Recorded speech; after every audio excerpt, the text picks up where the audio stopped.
Bonjour à tous, merci de votre fidélité. Bienvenue dans le Grand JT des territoires. Voici les titres de l'actualité de cette édition. Les campagnes de tests. 3 villes vont mener une campagne massive de tests de toute la population. Saint-Étienne, dans la Loire, en fait partie. Tous les détails dans un instant avec TL7. Ouvertes quand même, ce sont les stations de ski qui ouvrent leurs portes malgré l'interdiction des remontées mécaniques. Dans les Vosges, vous le verrez, les idées ne manquent pas pour se diversifier. Enfin, les cadeaux de Noël grâce à la Poste, car enfin Noël approche. Comment donner des cadeaux à vos proches malgré le confinement?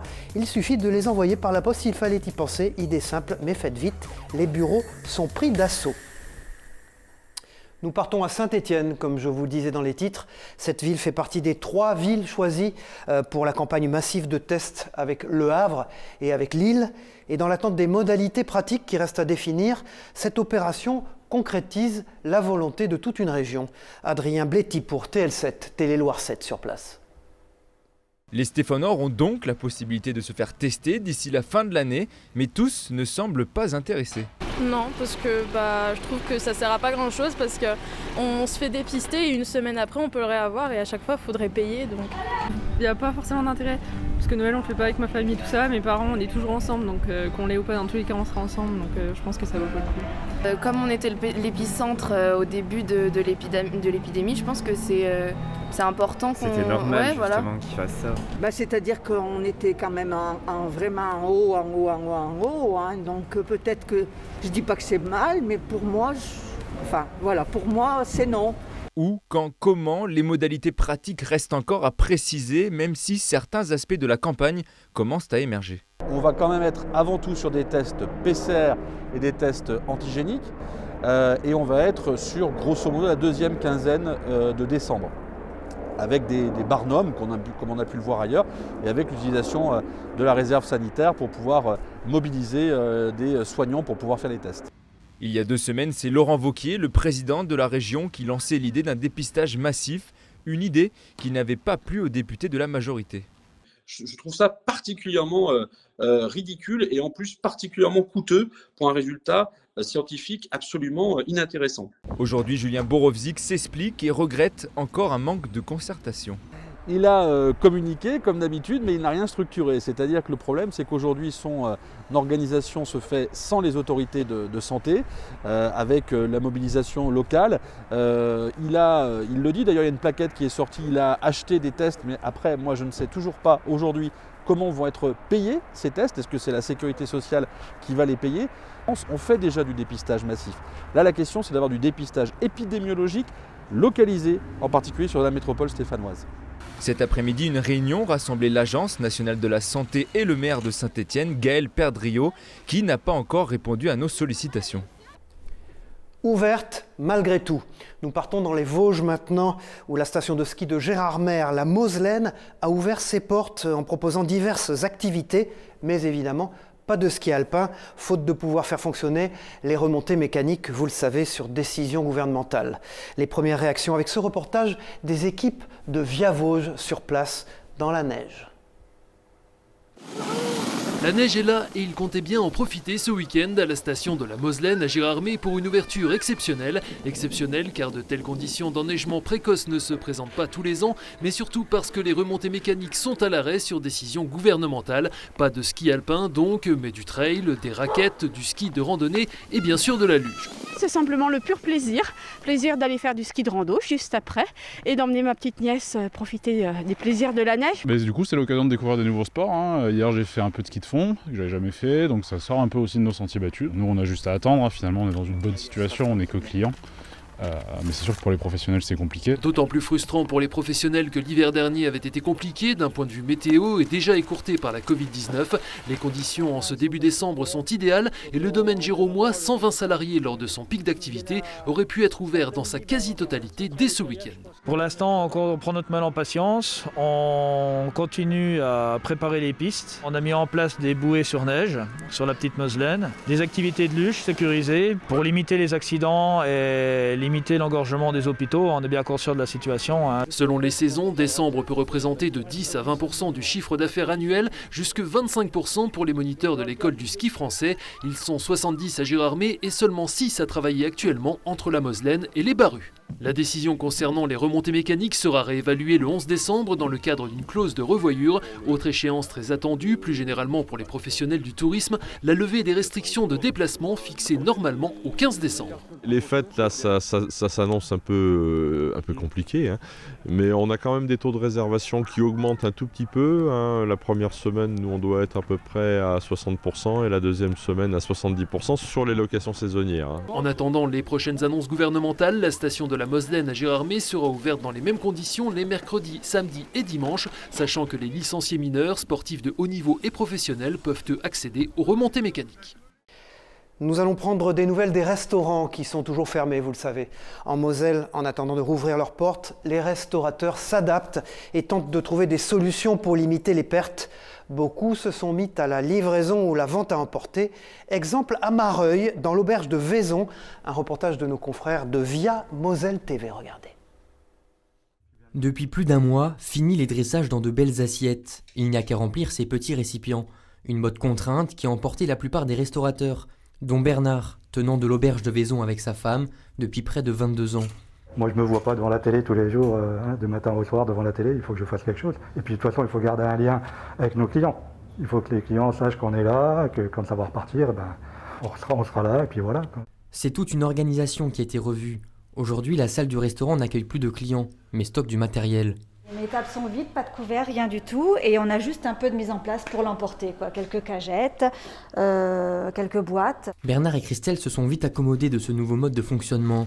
Un coup de fil. À ce midi, c'est poitrine d'agneau farcie. Et les clients peuvent récupérer leur plat quelques minutes plus tard. Ce midi, ils étaient une vingtaine à se succéder. Ils le savent, l'avenir de l'auberge passe aussi par eux.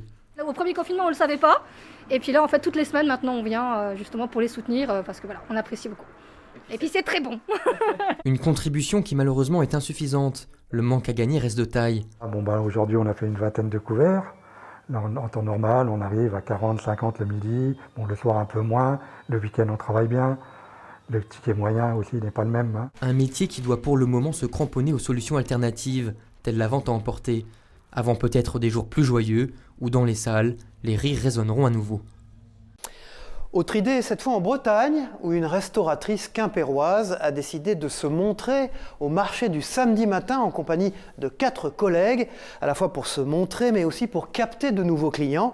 Regardez-les faire leur premier marché sous la pluie, mais avec motivation. Frédéric Lorenzon pour la chaîne TBO sur place en Bretagne, regardez. Depuis le 29 octobre dernier, ils n'ont plus le droit de servir dans leur restaurant. 4 restaurateurs de la rue du Frout à Quimper ont donc décidé d'aller au-devant du public sur le marché du samedi matin. Moi je trouve que c'est assez important de garder ce lien avec les clients, de toujours parler, de dire qu'on est là, que ça va bien, qu'on s'en sort comme on peut. Parce que dans la fermeture d'un restaurant, on peut se retrouver, même nous dans notre propre restaurant, on a découvert des choses qu'on n'était peut-être pas capable de faire et qu'on a réussi à être capable de le emporter. Nous, on était un restaurant qui faisait 0 d'emporter. Et aujourd'hui, on fait des amplitudes d'emporter jusqu'à entre 40 et 50 commandes par soir. Petits plats, foie gras, bière ou vin, les clients se pressent et se veulent solidaires. Toutes les semaines, en fait, on essaie de faire travailler un restaurateur. Et comme là, j'avais vu qu'ils le faisaient, je me suis dit c'est l'occasion de venir les faire travailler parce que je sais que pour eux, c'est compliqué en ce moment. Nous, les restaurants, on avait l'habitude d'y aller régulièrement, en famille, à 3, et ça nous manque beaucoup, pour tout vous dire. Et puis, on a envie aussi qu'ils puissent perdurer, nos restaurateurs. On a envie de pouvoir les retrouver après cette crise. Et donc, c'est aussi une façon de continuer de les faire vivre. L'initiative des restaurateurs est soutenue par la municipalité de Quimper, qui aide comme elle peut les commerçants à passer la crise. Il y en a qui vont plus mal, pour qui c'est plus difficile de mettre de l'énergie, de se relever. Et c'est cela qu'il ne faut pas oublier. Tout ce qui est bon à prendre, c'est toutes les initiatives solidaires et créatives. On est prêt à tout étudier. Et voilà, merci à vous madame. En attendant une possible réouverture de la restauration le 20 janvier prochain, les restaurateurs quimpérois espèrent rallier d'autres collègues et une météo plus clémente pour le marché samedi prochain. Une rencontre à présent dans le Grand JT des Territoires. Nous partons pour l'Aube à la rencontre de Stéphane, gérant d'un bar. Il s'appelle le Shamrock à Troyes. Le premier confinement fut bien sûr un choc pour lui. Après avoir baissé les bras, il a décidé de renouveler son concept de bar et a trouvé, vous allez le voir, l'énergie de repartir à zéro. Un reportage de Canal 32 sur place. Stéphane Dubuisson a investi toutes ses économies dans la reprise de ce bar en mai 2019. Le premier confinement, il l'a vécu comme un coup dur. Abasourdi, il baisse les bras et s'isole durant 2 mois et demi en regardant la télévision en continu. On pense à l'argent, au fait que l'on est seul. Et puis, excusez-moi, ça a été une période difficile. Grâce au soutien de ses amis, si sa situation est inchangée, il l'observe autrement et décide de relancer une partie de son activité grâce au click and collect. Cela ne s'avère pas rentable. J'ai fait 500 € de chiffre d'affaires en à peu près un mois, un tiers du loyer exactement. Au début du deuxième confinement, il licencie l'unique salarié et choisit de profiter de la fermeture obligatoire pour étendre à d'autres événements culturels le concept de son bar-concert rue de la Cité à Troyes. Le salon de thé et salon littéraire. Ici, un bar à cocktail, bientôt. Et l'autre partie, exposition de peinture et lieu d'événements et de concerts. D'après son expert comptable, son activité devrait lui permettre de bénéficier des 10 000 € d'aide. Cette somme pourrait rembourser ses nouveaux investissements qu'il tente de minimiser. Je réalise un petit bar avec des palettes de récupération. J'étais maçon, donc l'électricité et la plomberie, je ne sais pas faire. Il y aura juste les artisans à payer. Aujourd'hui, chaque avancée leur motive davantage. Lors de la réouverture, il espère bénéficier de l'engouement du public en attente de sortie et soutenir les artistes. Durant cette fermeture, Stéphane Dubuisson reconstruit. Reste un doute, la date de réouverture. Il espère le 20 janvier 2021. Vous êtes peut-être en train de réaliser vos achats de Noël, une période où la Poste connaît évidemment un pic de demande, d'autant plus avec ce confinement. Alors c'est le rush pour envoyer au plus vite vos présents. Regardez ce reportage à Cholet avec nos confrères de TLC, la chaîne locale du Choletais. Si certaines entreprises ont vu leur activité s'amoindrir, voire même s'arrêter totalement en cette période de confinement puis d'allègement du confinement, ce n'est clairement pas le cas de la Poste, encore moins en cette période de fin d'année où les colis arrivent en nombre. En général, on compte 20% de trafic colis supplémentaire à l'approche des fêtes. Cette année, les 30% ont été dépassés sans aucun problème. Alors sur place, on s'adapte. Les premiers colis sont déjà là à 6h05, d'autres arrivent 10 minutes plus tard sur la plateforme de Cholet. Tous les codes postaux du secteur sont mélangés, alors il faut d'abord faire un tri, puis les replacer dans leur tournée, avec un itinéraire qui change tous les jours pour les facteurs. Le trafic organisation sur le centre courrier de Cholet, en colis, c'est une moyenne de 850 colis jour. Sur 2019, début de la pic période, nous étions à un trafic moyen de 1200 colis jour. Et fin décembre, nous étions rendus à 2400, fin de pic période. Cette année, dès la fin octobre, nous étions sur un trafic à 1700 colis jour. À partir du 16 novembre, nous sommes passés sur un trafic à 2800 colis jour. Et là, les prévisions pour décembre, c'est une moyenne à 3500 colis avec des pics au-dessus de 4000. Pour cette période de pic, 11 véhicules supplémentaires ont été loués. La plateforme de Cholet a fait appel à 14 intérimaires en plus. Une information qui est loin d'être anecdotique puisque rares sont les entreprises qui embauchent encore des intérimaires en ce moment. Et cela permet à des personnes comme Clément de mettre un premier pied dans l'entreprise et commencer une nouvelle carrière. Alors à la Poste, on a de la chance, on a souvent du travail et surtout en cette période où déjà habituellement c'est une des plus grosses périodes de l'année par rapport aux fêtes, mais encore plus cette année avec le confinement où les volumes ont doublé quasiment. Dernier point ou dernier conseil des facteurs, si toutefois vous voulez envoyer un colis un peu fragile, il ne faut pas lésiner sur les protections à l'intérieur. Il faut aussi bien renseigner le destinataire et l'expéditeur, histoire que l'objet arrive en bon état et au bon endroit.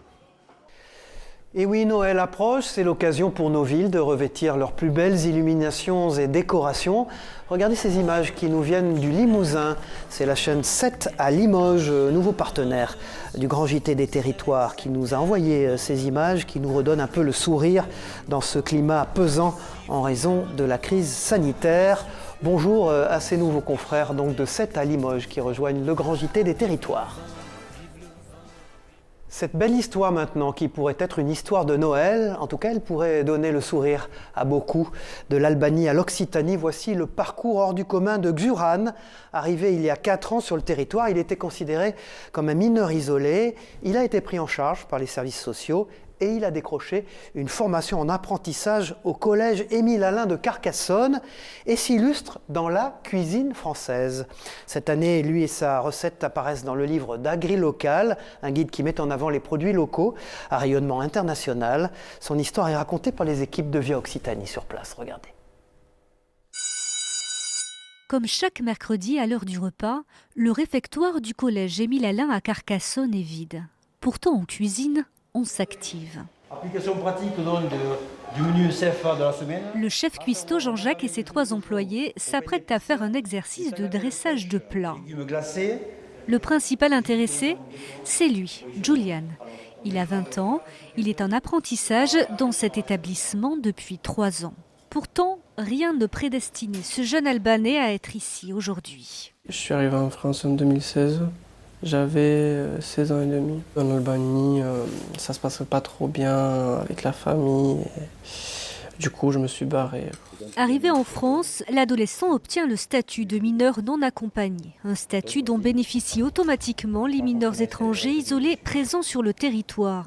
Pris en charge par un service de l'aide sociale à l'enfance, il finit par atterrir à Carcassonne. Je suis arrivé, j'étais accueilli par le conseil départemental de l'Aude. Après, on m'a proposé un contrat, une formation de cuisine.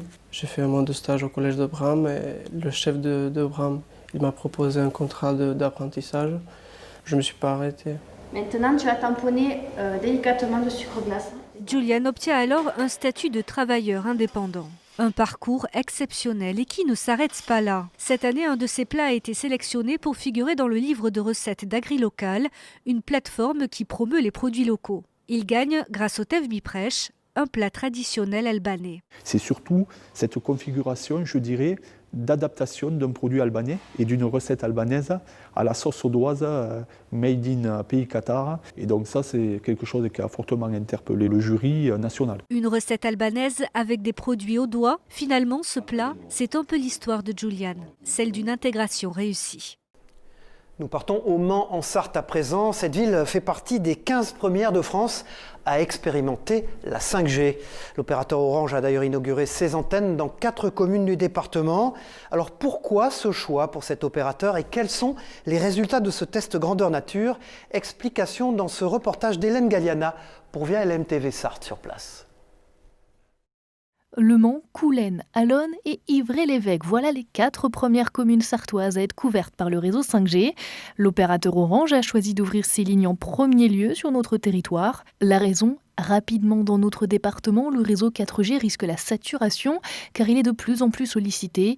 Orange note une hausse de la demande de près de 40%. Les réseaux 4G sont utilisés chaque année beaucoup plus que l'année précédente. On estime, c'est même pas ce qu'on estime, ce qu'on voit sur les réseaux qu'il y a entre plus 40 et plus 50% d'usage d'Internet notamment et des applications en plus chaque année sur le réseau mobile. Donc les réseaux 4G, c'est vrai au Mans, seront saturés d'ici 2022. Saturés, ça veut dire une dégradation de la qualité de service sur ces réseaux mobiles. On ne veut pas que ça arrive. Et la 5G vient aussi en relais pour permettre, elle apportera beaucoup plus de vitesse, de qualité de service, mais elle permet aussi de désaturer le réseau 4G et tous ceux qui voudront rester un temps plus long sur ces réseaux 4G pourront continuer à avoir une excellente qualité de service, ce qui ne serait plus le cas si la 5G n'arrivait pas à partir de 2022. Pour naviguer sur les réseaux 5G, il faudra penser à 2 petits détails malgré tout. Avoir tout d'abord un téléphone compatible et souscrire à un forfait. Nous partons maintenant dans la rubrique Éco-Région pour la Charente-Maritime, dans ce grand JT des territoires, à la rencontre d'une société qui s'appelle Shark Industries, une société spécialisée dans les robots industriels. Michel Picot, bonjour, vous nous en dites plus sur cette PME très made in France qui commence à rayonner dans le monde et même jusque dans l'espace. Bonjour Cyril, bonjour à toutes et à tous. Shark Robotics a été créé en 2016. Ils sont installés à 2 pas de La Rochelle et c'est là qu'ils fabriquent entièrement leurs robots industriels jusqu'à la batterie. Mission de leurs robots, éloigner l'homme des zones à risque. On les trouve donc dans les domaines de la sécurité, de la défense, de l'industrie, de l'énergie et du nucléaire.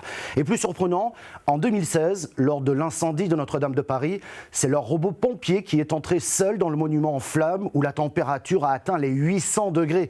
10 heures d'intervention pour ce robot qui ont permis notamment d'éviter l'effondrement de la cathédrale et de sauvegarder de nombreuses œuvres d'art grâce aux frappes chirurgicales du robot, à savoir la détection rapide des points chauds avec sa caméra thermique et du refroidissement avec un canon à eau, et le robot est ressorti intact.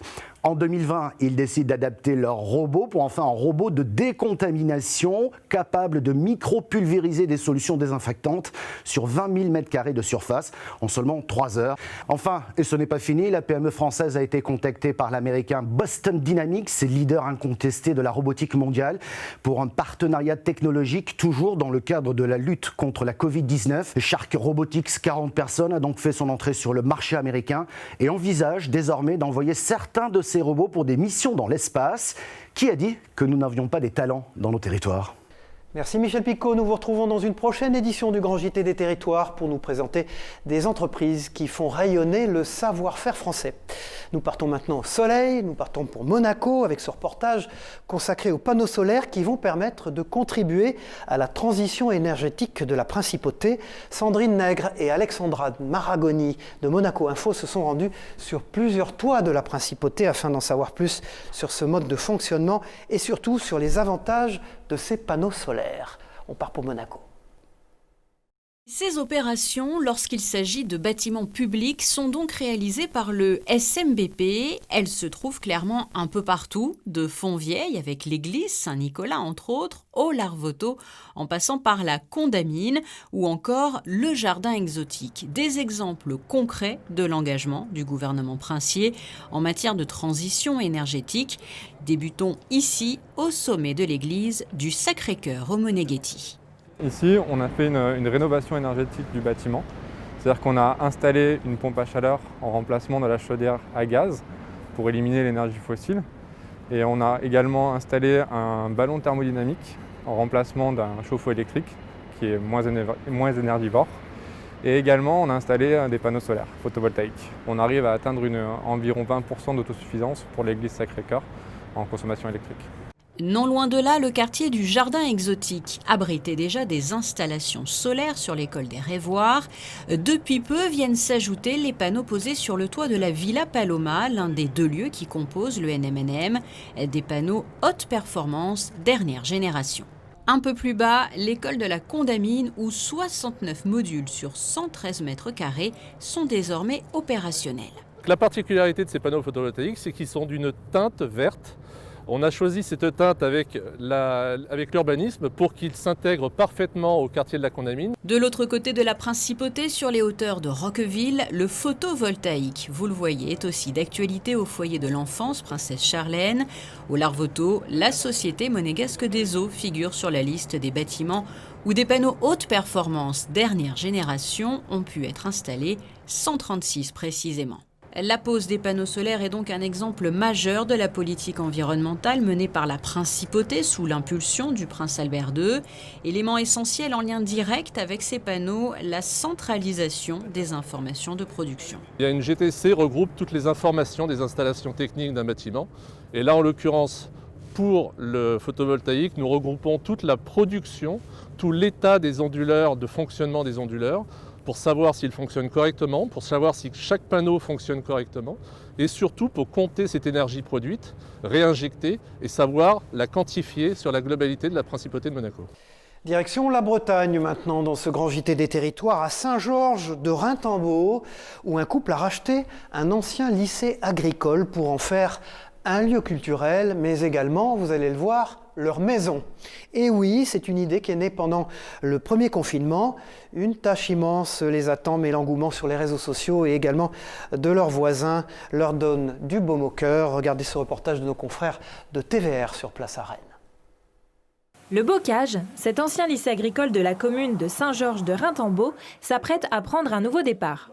Avec son épouse, Rod Maurice vient de faire l'acquisition du bâtiment et de son terrain, un projet né à la suite du premier confinement.